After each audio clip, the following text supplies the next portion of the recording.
Assalamualaikum warahmatullahi wabarakatuh. Halo semuanya teman-teman. Selamat siang, selamat datang kembali di channel kesayangan kita, channel Ilo Entry. Dan masih bersama saya Ilo.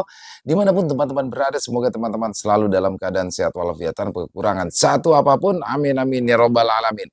Dan pada kesempatan kali ini kami masih akan membawakan kisah dari Andik Levinka. Wow, penulis asal Jawa Timur, dan ini adalah part keduanya teman-teman ya, dimana di part kedua ini langsung tamat dan makin penasaran pastinya teman-teman bagaimana sih kisah kelanjutannya seorang dukun yang berhodam siluman bajul putih dan malaikat jenazah. Namanya aja udah ngaco banget gitu ya. Dan tapi sebelum kita masuk ke dalam kisahnya, buat teman-teman mungkin yang baru bergabung, kami ucapkan selamat bergabung. Bisa diklik dulu tombol subscribe, jangan lupa lonceng notifikasinya dinyalakan agar teman-teman selalu mendapatkan notifikasi dari konten-konten yang akan kami upload di setiap harinya. Dan untuk channel Ilo Entry ini kami upload setiap hari teman-teman ya, setiap siang jam 12 siang waktu Indonesia bagian Barat.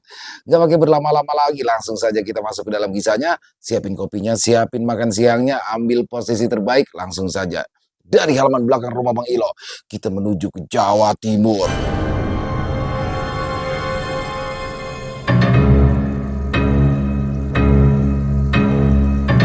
Terjebak di rumah dukun.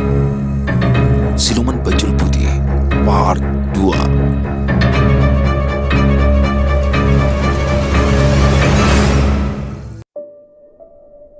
Suara jangkrik yang terdengar nyaring di dekat telinga, serta udara dingin yang menusuk kulit menyadarkanku dari pingsan. Pandangan mata terasa buram. Beberapa ekor semut menggigit punggung dan perut karena bajuku yang sedikit tersingkap. Aku pun duduk dan segera mengibaskan kedua tangan demi mengusir semut-semut nakal yang mencumbuku. Belum selesai dengan hal itu, aku pun dibuat terkejut dengan sesuatu yang menusuk dan meliuk-liuk di sela gerbang pembuanganku. Aku pun terjingkat kaget dan segera bangkit. Dengan secepat kilat, sembari berteriak-teriak sendiri, kuturunkan celanaku hingga sebatas lutut sambil melompat-lompat. Plak! Sesuatu jatuh di atas dedaunan kering setelah terlepas dari genggaman pantatku. Apa itu? Gumamku. Aku pun menunduk, memperhatikan benda apa yang sebenarnya terselip tadi di bawah sinar rembulan yang cukup terang. Aku pun dapat melihat dengan jelas sesuatu yang sangat mengejutkan. Ternyata yang jatuh itu adalah kelabang. Kelabang itu sudah tidak bergerak. Entah apa yang dia lakukan tadi di tempat tersembunyi itu. Apakah mungkin dia sedang kedinginan hingga mencari kehangatan? Yang jelas, binatang berkaki banyak itu terlihat lemas. Entah dia sedang tertidur atau pingsan, aku tak peduli. Di tengah kebingunganku, tiba-tiba saja aku mendengar sebuah suara seorang pria tertawa. Suaranya begitu besar dan juga menggema. Kelabang yang malang, ucap suara yang tak dari mana asalnya itu. Aku pun seketika mengingat hal yang membuatku tak sadarkan diri tadi. Pocong, ya, sosok poconglah yang membuatku pingsan. Ku edarkan pandanganku bersama dengan denyut jantung yang kian berpacu mencari asal suara. Tapi tak ada. Aku berharap suara itu bukanlah suara dari sosok pocong tadi. Ya, semoga saja. Siapa itu? Tanyaku dengan suara bergetar seraya mengedarkan pandanganku ke atas dahan pohon waru. Di belakangmu bocah, saut suara misterius itu. Aku pun menoleh perlahan. Dan alangkah terkejutnya kala aku mendapati sesosok pocong yang sangat tinggi, bahkan mungkin 3 kali lebih tinggi dari ukuran manusia normal, sedang berdiri di belakangku. Pocong! Aku pun berusaha untuk berlari, namun celana yang masih menggantung sebatas lutut membuatku kesulitan, hingga aku pun tersungkur di atas kuburan dan tak sadarkan diri lagi. Pagi harinya, kurasakan sesuatu menghantam pahaku dengan keras, diiringi suara bentakan dari Mbak Suro. Plak! Bangun bocah, teriaknya membuatku terjingkat kaget dan langsung berdiri. Kamu itu habis ngapain? Habis mesum sama demit ya? Ternyata bukan cuma koyo maling, tapi kamu mesum juga. Ayo pasang celanamu, menjijikan. Kedua tanganku refleks menarik celana yang melorot karena kejadian semalam. Maaf mbah, ini gara-gara kelabang dan sosok pocong sialan itu, jawabku sambil melirik ke tanah. Aku melihat kelabang yang tadi malam terselip telah mati dan sedang dikerubungi oleh semut. Untung saja dia mati sebelum menyengatku. Tak dapat kubayangkan jika ia menyengatku di tempat itu akan seperti apa gayaku ketika berjalan. Mungkin mengangkang. Pocong sialan katamu. Jaga ucapanmu. Dia itu khodam suci, malaikat jenazah. Tapi Mbah, masa iya malaikat menyerupai hantu pocong? Menurut saya itu bukan malaikat Mbah, tapi jin. Sagaku. Mbah Suro yang merasa tidak terima mendorong dadaku dengan tongkatnya hingga membuatku jatuh terduduk. Bocah edan, jaga ucapanmu. Dia itu memang jin, tapi kastanya sudah sangat tinggi, sudah menyamai malaikat. Makanya disebut malaikat jenazah. Semua kesaktian aku miliki ini itu berasal dari dia. Was, kamu sekali lagi ngomong macam-macam. Aku pentung kepalamu pakai tongkat ini. Aku pun tertunduk, tak berani menatap wajahnya yang sedang diliputi amarah. Iya Mbah, maaf, gumamku lirik. Ya wes, ayo pulang. Mbah Suro berjalan mendahuluiku dan aku berjalan di belakangnya.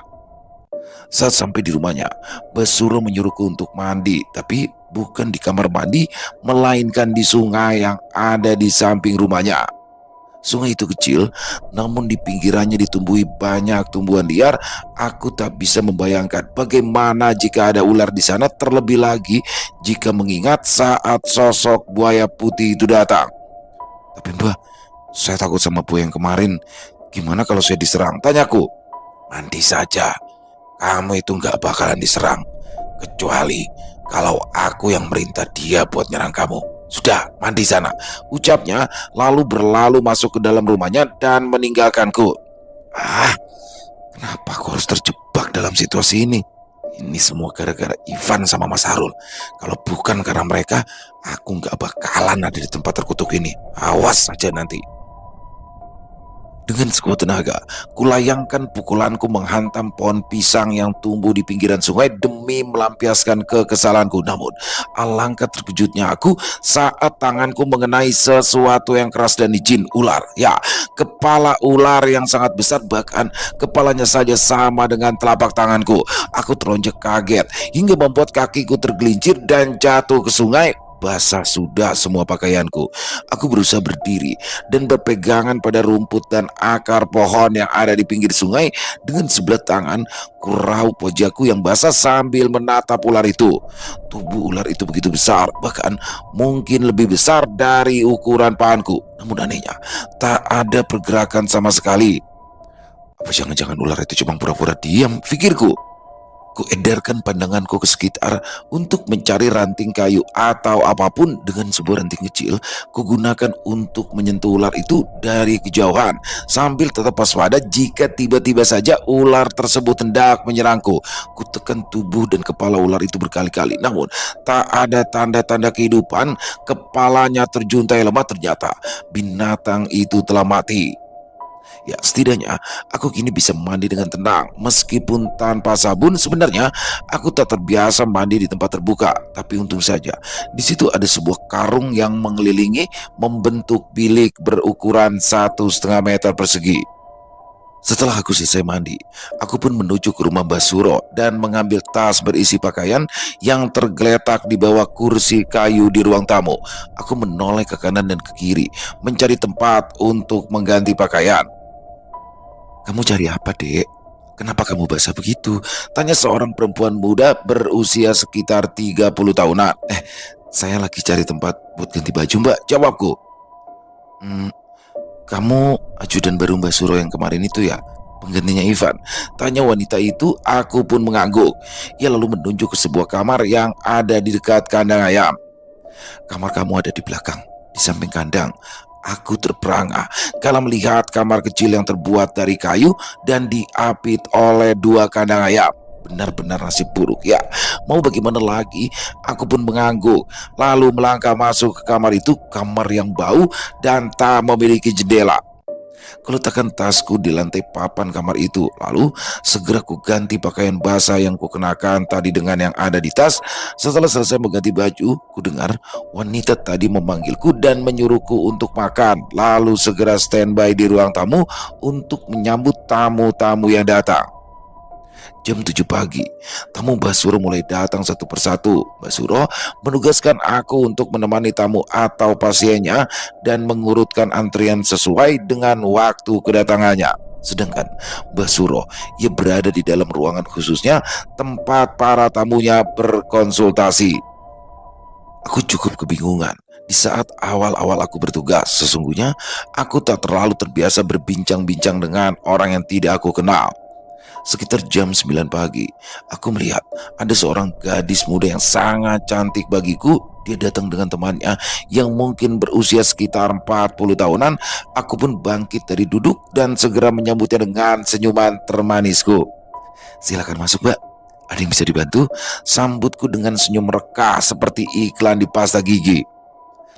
Kami ingin bertemu Mbak Suro, Mas," jawab perempuan gendut di sampingnya, sedangkan perempuan muda yang aku tanyai hanya tersenyum. "Oh iya, silakan duduk. Ditunggu ya. Mbak Suronya sedang melayani pasien di dalam." "Ya, 2 giliran lagi, Mbak." Aku menggeser meja kayu yang ada di ruangan itu demi memudahkan mereka untuk duduk. Para tamu yang datang di sana terlihat mencuri-curi pandang ke arah gadis itu. Ya, wajahnya memang sangat cantik.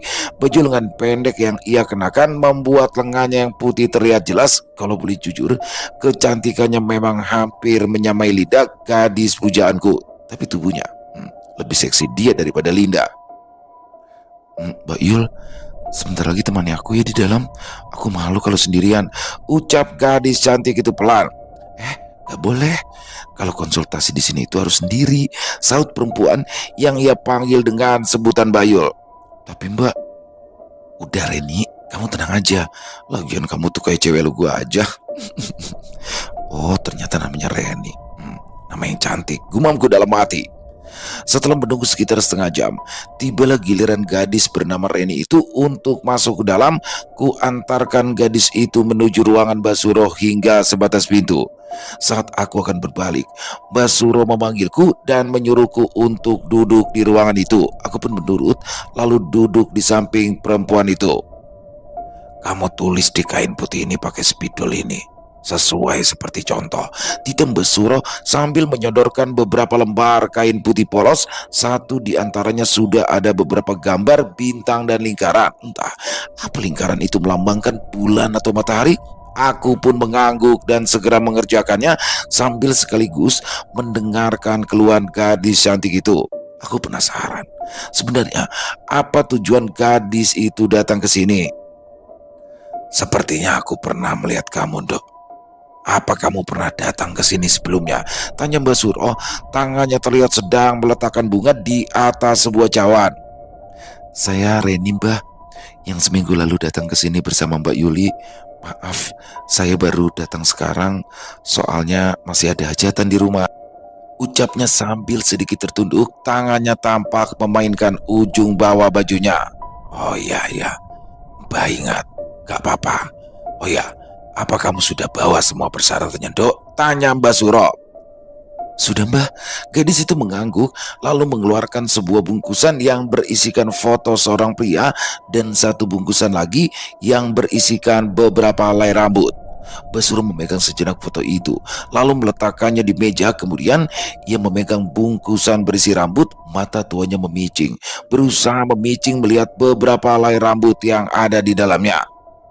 "Ini rambut laki-laki yang kamu maksud?" Iya, Mbah," jawab sambil malu-malu.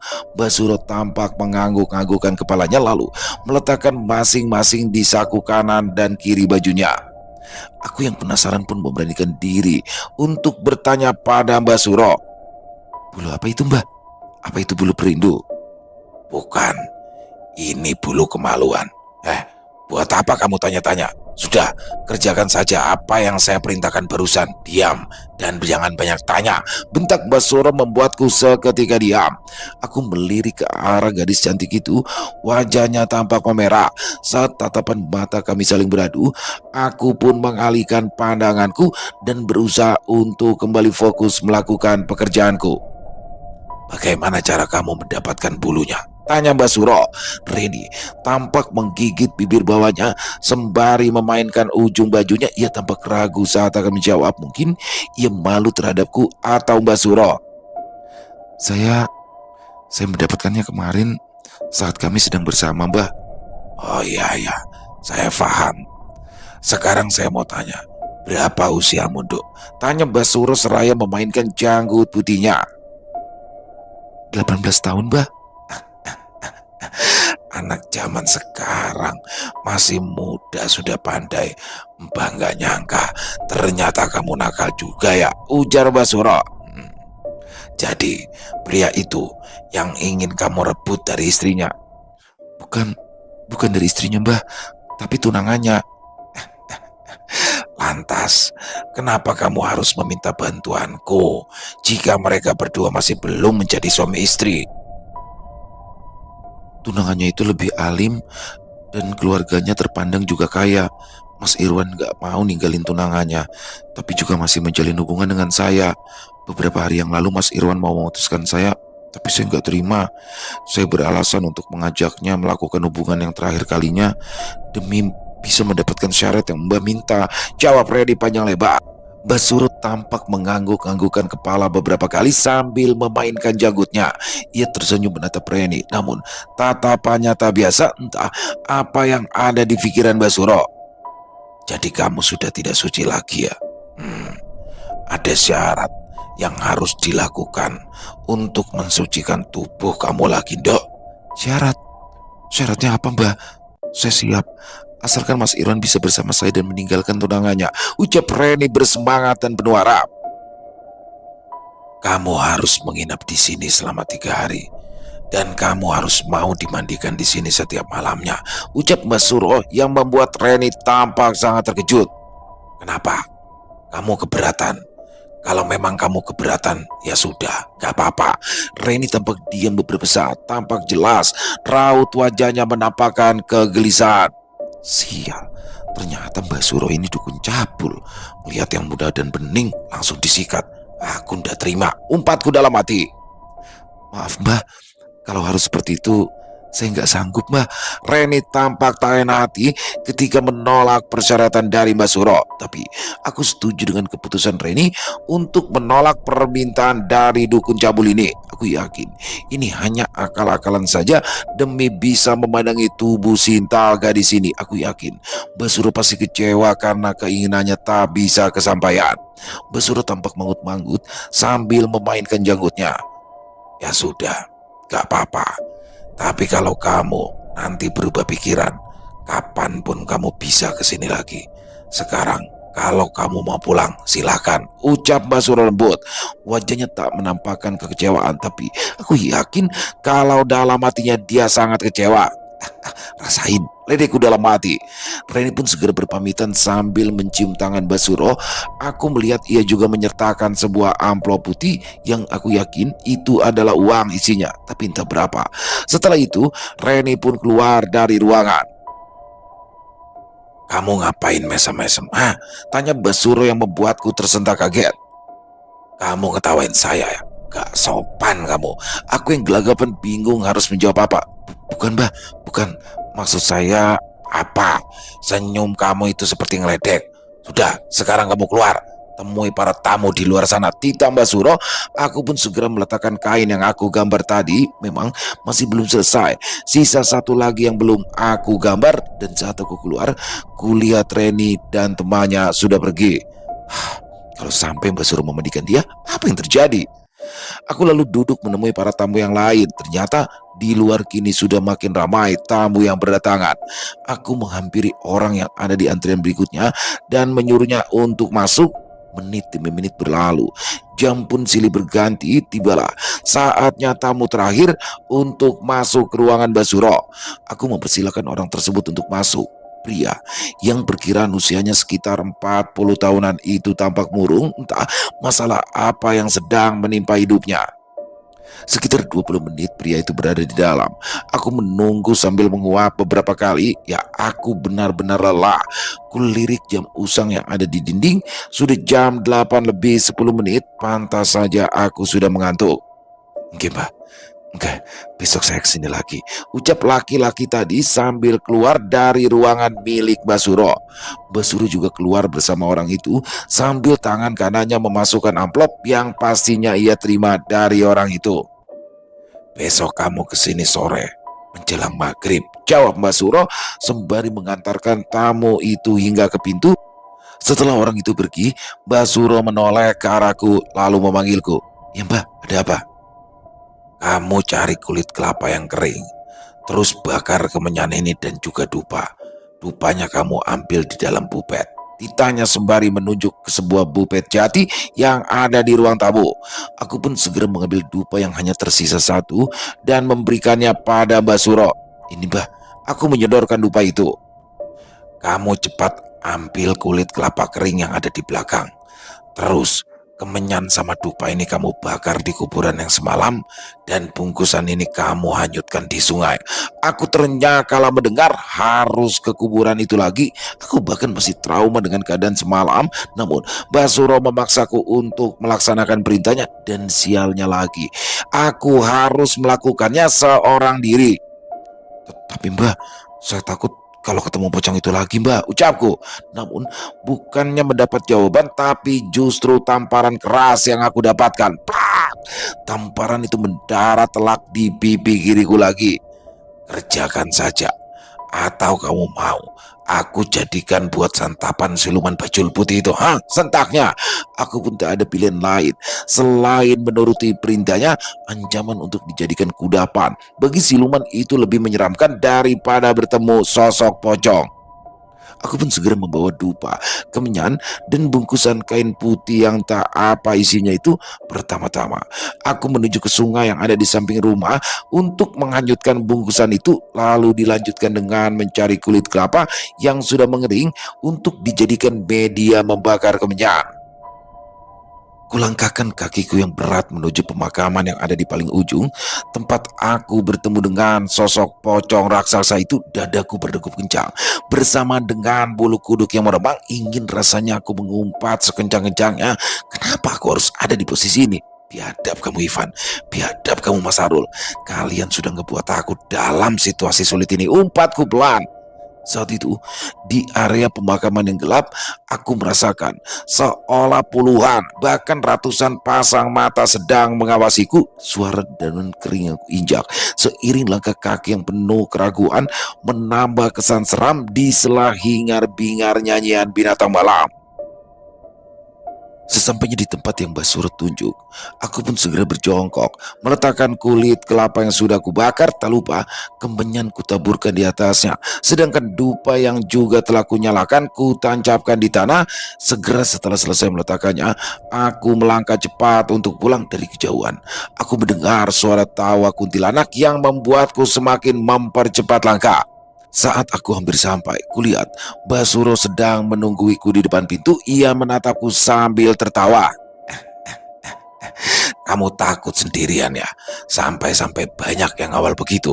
Perkataan Basuro membuatku tercekat. Aku menoleh perlahan ke belakang dan apa yang kulihat membuatku langsung lemas dan duduk terkulai di tanah. Di depanku tampak tiga sosok kuntilanak sedang duduk berjajar di atas dahan pohon rambutan. Mungkin jaraknya hanya sekitar 3 meter saja dan pohon tersebut tidaklah tinggi.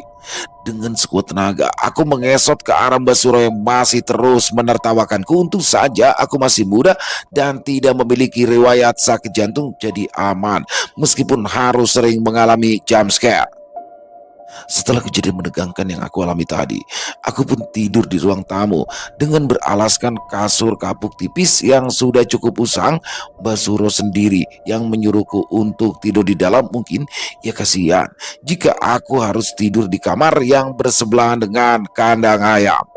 Saat itu, Basuro tak langsung tertidur. Ia masih mengerjakan sesuatu di ruangan khususnya, mungkin masih melakukan ritual untuk pasiennya.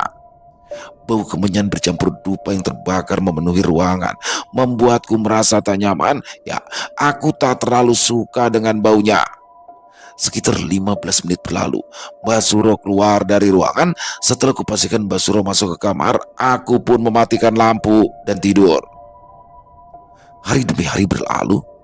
Berbagai macam orang dengan keluhan yang berbeda-beda sudah aku temui. Namun dari kebanyakan tamu yang datang, bisa dibilang kebanyakan bertujuan untuk penglarisan. Tapi selain itu, ada juga yang tujuannya untuk mengirimkan pelet, mengobati penyakit, konsultasi barang antik dan benda bertua dan lain sebagainya.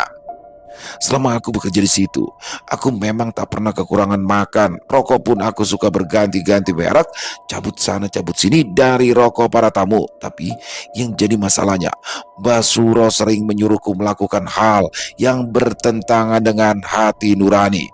Contoh, saat Basuro menyuruhku untuk berdoa dan tidur di atas kuburan, meminta pertolongan barokah dan bantuan dari orang yang sudah meninggal.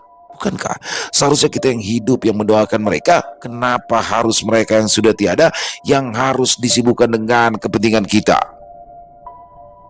Ada satu lagi yang membuatku heran selama bekerja di rumah Basuro.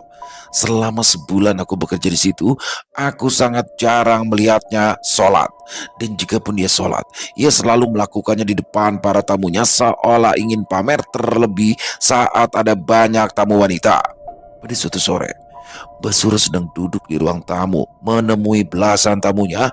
Ada sekitar 7 orang pria, 2 orang ibu-ibu, dan 4 wanita di situ. Semuanya cantik-cantik. Kalau dilihat dari gaya penampilannya, aku yakin mereka adalah biduan. Saat azan berkumandang, sepasang suami istri tampak berpamitan. Setelah kedua orang itu bersalaman dan mencium tangan Basuro, mereka pun pulang. Ayo, kita sholat berjemaah dulu. Basuro berdiri menghadap kiblat di atas karpet berwarna biru tanpa menggunakan sajadah. Sebentar ya Mbah, saya mau wudhu dulu. Tempat wudhunya di mana ya Mbah? Basuro nggak wudhu dulu? Tanya seorang bapak-bapak berbaju merah. Saya sudah wudhu. Wudhu itu sama dengan mandi. Malahan, mandi itu melebihi dari wudhu. Kalau tadi pagi pas subuh kamu sudah wudhu, ya sekarang gak perlu. Saya saja habis salaman sama perempuan yang gak wudhu kok. Jawaban dari Mbak Suro membuat semua orang tertegun dan bingung, termasuk aku. Loh, kalau nyentuh perempuan kan batal wudhunya Mbak. Tanya perempuan itu lagi. Lah itu, makanya kalau belajar ilmu agama di kiai kampungan yang gak punya ilmu kebatinan ya gitu, gak paham ilmu yang sesungguhnya. Pada dasarnya semua manusia itu suci, manusia itu gak najis. Wudhu itu apa? Mensucikan diri kan? Nah, tingkatan tertinggi dari suci itu ya sucinya hati. Asalkan kita bisa menjaga hati, maka wudhu sebelum sholat itu hanya pelengkap. Terang Basuro panjang lebar, orang-orang yang ada di situ tampak ragu, namun akhirnya mereka memilih untuk menuruti perkataan dari Basuro. Sedangkan aku lebih memilih untuk berlari ke sungai dan mengambil wudhu sesaat setelah Basuro melakukan takbiratul ihram. Setelah selesai berwudu, aku pun bergegas bergabung dalam barisan para pria beruntung. Aku tidak ketinggalan rokaat pertama, sedangkan para wanita tetap duduk karena tak membawa mukena. Rokaat pertama selesai, kini tiba saat rokaat kedua. Basuro memulai bacaannya dengan nyaring, namun bacaan sholatnya itu tidak menggunakan bahasa Arab, melainkan bahasa Jawa. Dan di situ Basuro pun melantunkan bacaan-bacaan yang aneh. Bukannya seharusnya baca Al-Fatihah? Kenapa bacaan sholat macam apa ini? Ini gak bener ini, sesat. Keluhku dalam hati. Ya, Basuro melantunkan dalam bahasa Jawa. Detik itu juga aku merasa sangat menyesal berada di tempat itu. Ternyata benar dugaanku di awal. Basuro bukanlah kiai, melainkan dia adalah dukun sesat. Sambil melanjutkan gerakan sholat, pikiranku mulai mencari cara bagaimana aku bisa lari dan terlepas dari kungkungan Basuro. Aku memang bukanlah orang yang taat dalam beribadah, namun aku juga tidak sesat itu. Bagaimanapun juga, aku harus segera bisa lepas dari cengkraman Basuro. Setelah selesai sholat, aku lebih banyak termenung, memikirkan nasib yang telah menimpaku. Ya Allah, ampuni hamba ya Allah. Tolong hamba untuk bisa lepas dari kondisi ini. Hamba sudah tersesat ya Allah. Doaku dalam hati. Malam itu, sekitar jam 7 malam, saat hampir semua tamu pulang, kini hanya tersisa 3 orang pria saja. Mereka pun meminta bantuan pada Mbak Suro untuk menarik pusaka keris Nogo Sosro dari sebuah makam yang ada di sebuah desa. Kata orang itu, jaraknya sekitar 12 kilometer dari kediaman Mbak Suro. Namun Basuro menolak. Ia berkata bahwa ia tak perlu pergi jauh-jauh datang ke tempat itu untuk mengambil keris. Tidak perlu datang ke sana. Ilmuku sudah lebih dari cukup untuk menariknya ke sini. Kita cuma perlu memulai ritual di atas makam saja, ujar Mbah Suro dengan dibalas anggukan ketiga pria itu. Fikar, kamu tangkap ayam hitam yang ada di kandang, terus bawa ke sini, ditambah Suro. Ayam yang hitam yang mana, Mbah? Soalnya kan banyak yang hitam, tanyaku. Yang mana saja, asalkan hitam, gak perlu hitam mulus. Mau jantan atau betina, terserah. Aku cuma perlu darahnya untuk ritual. Ah, baik Mbah, saya ambilkan ayamnya dulu ya Mbak, jawabku. Aku pun langsung melangkah keluar menuju kandang yang ada di samping rumah Mbak Suro. Ku ambil salah satu ayam betina berwarna hitam. Ayam tersebut meronta-ronta saat tanganku masuk ke dalam kandang dan menangkapnya, hingga membuat ayam-ayam yang lain menjadi gaduh. Tanpa mempedulikan kegaduhan itu, aku pun segera membawanya dan menghampiri Mbak Suro dan ketiga orang itu sudah tampak berdiri di luar menungguku. Salah satu di antaranya tampak menggenggam sebuah belati yang nantinya akan digunakan untuk menyembelih ayam di tanganku. Fikar, pegang ayamnya erat-erat, biar aku yang menyembelihnya, ucap Mbak Suro mengambil belati yang dipegang oleh orang berbaju merah itu. Belati itu tampak berkarat, mungkin karena lama tak digunakan. Bukan cuma berkarat, tapi juga tumpul.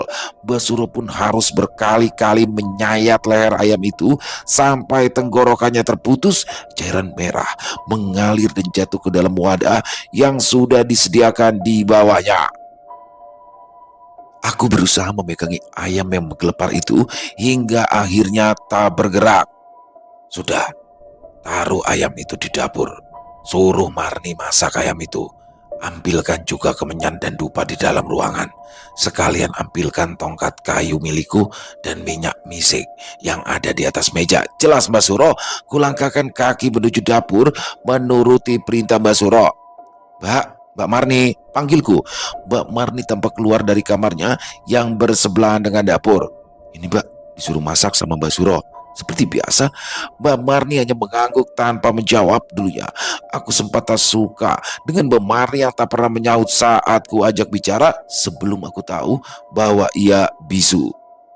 Setelah meletakkan ayam tersebut di dapur, aku pun mencuci tangan lalu masuk ke kamar untuk mengambil barang-barang yang Mbak Suro minta malam itu. Kami berlima pun berjalan menuju makam keramat yang ada di ujung tempat di mana Mbak Suro sering melakukan ritual. Suasana malam itu terasa berbeda, lebih mencekam dari biasanya.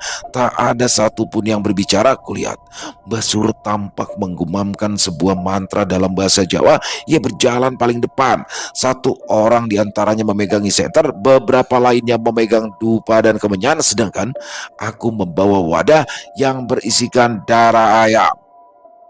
Sesampainya di makam paling ujung yang ada di samping sungai kecil, Mbah Suro terus merapal mantranya sambil membakar kemenyan dan juga dupa. 3 buah dupa ditancapkan di tanah. Wangi kemenyan dan dupa yang menyeruak memenuhi wilayah pemakaman membuat suasana semakin mencekam. Mbah Suro menghentakkan tongkatnya ke tanah beberapa kali sambil terus memanggil siluman bajul putih dari kejauhan. Aku mendengar suara seperti air yang dipukul berulang kali. Bajul putih hadir, bajul putih hadir, ucap Mbah Suro berulang kali hingga akhirnya bajul putih itu menampakkan dirinya. Ketiga orang yang belum pernah melihat siluman bajul putih itu pun dibuat tercengang. Mereka semua tampak bergidik ngeri. Setelah siluman bajul putih itu muncul, Mbah Suro melanjutkan dengan memanggil sosok yang ia sebut dengan julukan malaikat jenazah. Malaikat jenazah, malaikat jenazah, hadir, hadir. Namun aneh, tak seperti biasanya. Berkali-kali Mbah Suro memanggil-manggil, tapi yang dipanggil tak muncul juga. Dan anehnya lagi, siluman bajul putih juga seolah enggan untuk mendekat. Ia tetap berdiam diri di pinggir sungai. Mbah Suro pun melangkah menghampiri siluman bajul putih itu. Namun aneh, saat Mbah Suro semakin dekat, siluman buaya itu justru kembali masuk ke air lalu menghilang. Bajul putih, loh, ada apa ini? Ucapnya bingung. Mbah Suro berbalik badan dan kembali menuju ke arah kami sambil menggeleng pelan. Wajahnya tampak bingung dan kecewa. Gimana bah? Tanya orang yang memegang senter. Basuro menghela nafas panjang lalu menjawab. Aku juga nggak tahu. Sepertinya siluman bajul putih sama malaikat jenazah tidak setuju dengan tujuanku mengambil pusaka itu. Sepertinya mereka tidak suka dengan Hodam yang menjaga pusaka itu. Terus gimana bah? Aku memberanikan diri untuk bertanya. Biar aku hadapi sendiri. Lagi pula ini urusan kecil. Sebenarnya, jika hanya berurusan dengan Hodam pusaka itu, dengan ujung telunjukku saja, aku sudah bisa mendudukannya. Jadi kalian tenang saja. Basuro berusaha meyakinkan orang-orang itu. Saat itu, aku merasa sangat tidak nyaman. Jantungku berdebar begitu cepat, firasatku mengatakan akan ada sesuatu yang buruk terjadi. Basuro duduk di atas tanah tanpa alas apapun. Sedangkan aku dan 3 orang yang tak ketahui namanya duduk di belakang Basuro. Basuro memejamkan mata seraya membenturkan tongkatnya ke tanah berulang kali. Beberapa menit kemudian angin berembus kencang membuat daun-daun kering berjatuhan. Basuro perlahan bangkit lalu berbalik dan menunjukkan sebuah keris yang ada di genggamannya. Entah bagaimana bisa keris itu tiba-tiba bisa ada di tangan kanan Basuro. Keris itu tampak kotor dan dipenuhi dengan tanah. Awas, mundur, dia datang. Basuro tampak waspada. Matanya memindai ke sekitar seolah sedang memperkirakan arah datangnya sesuatu. Ketiga orang itu tampak gusar. Begitupun juga denganku. Kita pulang aja Mbak, ucapku memberikan saran. Namun baru saja bibir ini selesai berucap, sesuatu berwarna hitam menyerupai burung tampak terbang dan langsung menghantam tubuh Basuro.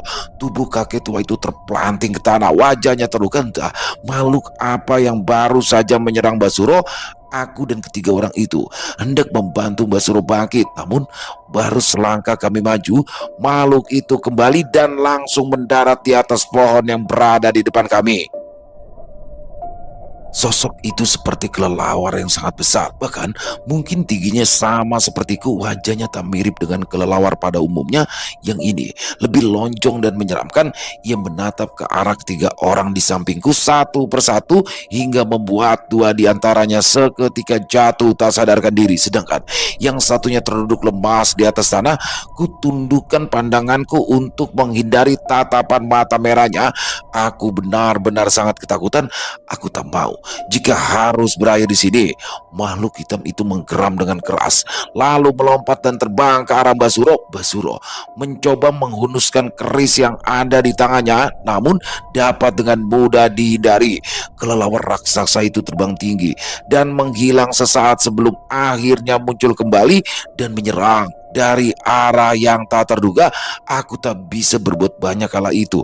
Saat melihat Basuro yang kewalahan menghadapi makhluk itu, kesombongan dan juga keangkuhannya seolah hilang pada saat itu.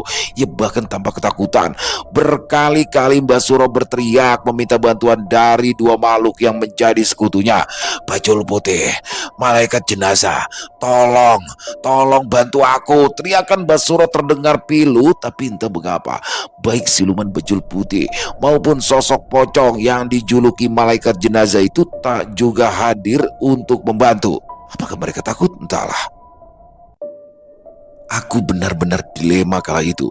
Diam saja dan melihat Basuro dihajar habis-habisan atau berusaha membantu dengan resiko kehilangan nyawa.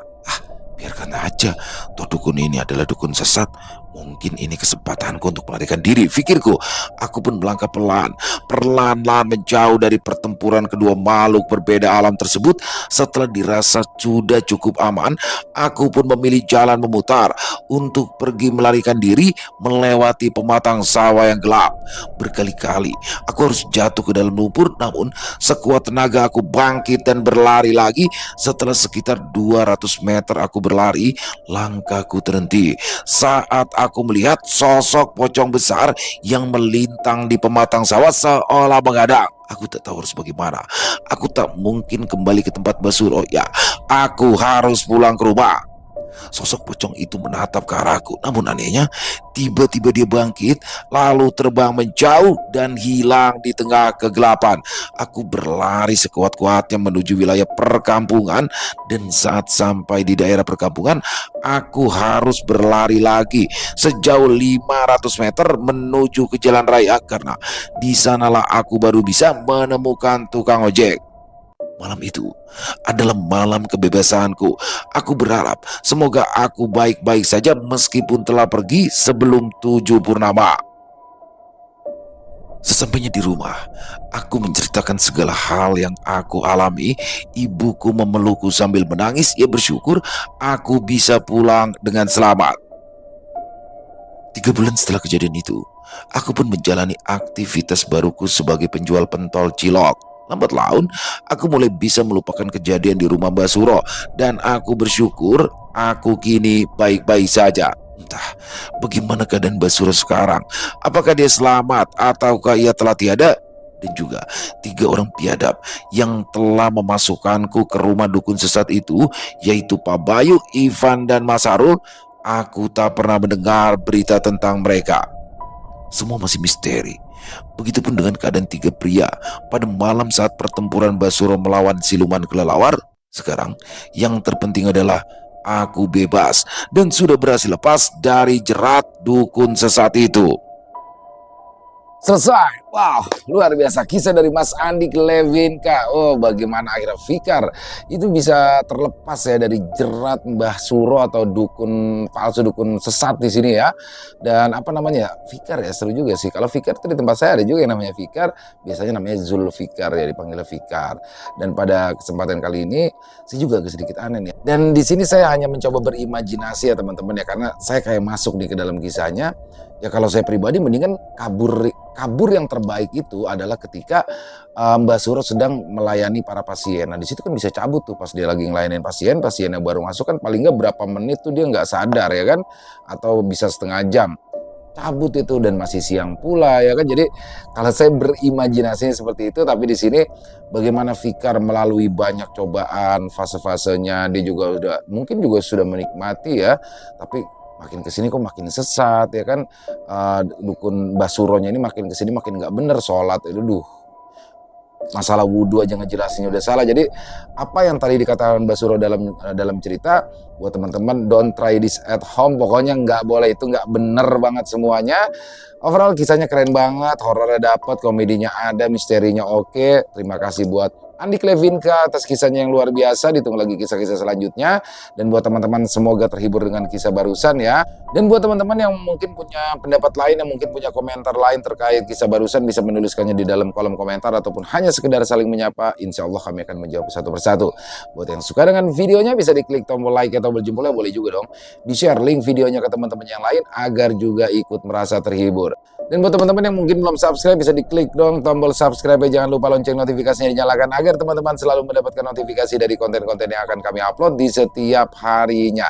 Kami juga ingin mengucapkan terima kasih ya kepada seluruh teman-teman yang sudah selalu setia mendukung channel kami, yang sudah selalu hadir di setiap harinya, karena teman-temanlah kami selalu semangat berkarya di setiap harinya.